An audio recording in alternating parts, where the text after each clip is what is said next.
Good afternoon mga ka-derns. Ayan, tingnan nyo yung mata, nakatulog pa ako. May pag-uusapan po tayo again and again and again. Today is October 6 at ngayon ang araw ng paniningin ni Papa Mes. Char! Ayun ang paniningin. Hindi po paniningin.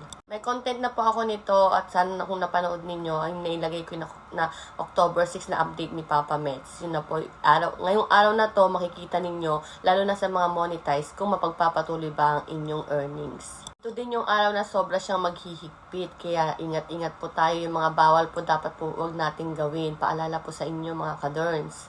So, eto na nga, basahin nyo yung nasa baba. Effective October 6, if you don't follow the terms for, ganyan. Kunyari, in-stream ads, lahat ng tools na meron kayo ilalagay yan. You may not be eligible to receive any payouts for in-stream ads pag yan ang nakalagay sa inyo.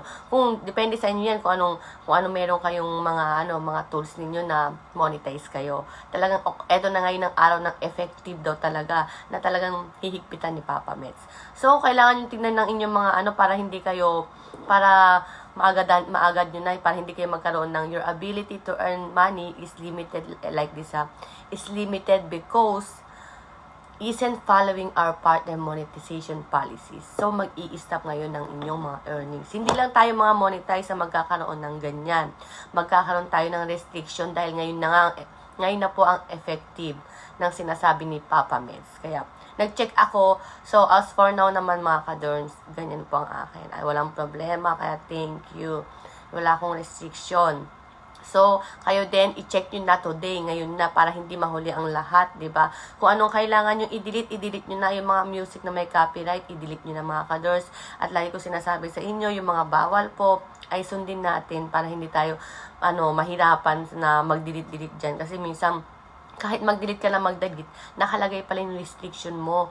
So, kapag nagkaroon ka ng restriction, mga ka-derns, ito ang number 1 na. Pag nagkaroon ka ng isang restriction, tapos nasunod ka ng pangalawang restriction, pangatlo, pahirap na ng pahirap yan. Patagal na ng patagal bago bumalik sa dati, bago magkaroon ka ulit ng page recommendable na ganito.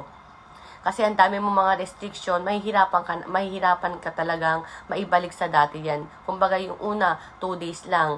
Pag pangalawa na naman, magiging 30 days na, 60 days, 90 days. Then, ang pinakamalupit pa, kung talagang papaluin ka ni Papa Mets at aalisin ka dito sa Facebook natin, sa Facebook Reels natin. So, ano pang ginagawa ninyo? I-check nyo na po ngayon ang inyong profile recommendation kung meron kayong mga restriction dahil effective today. Ito na ang araw ng paniningil, char. Ito na po ang araw na talagang titignan at maghihigpit na po si Papa Mets. Yung paulit-ulit ko po sinasabi. So, yun lang mga ka-derns, tignan niyo na ngayon.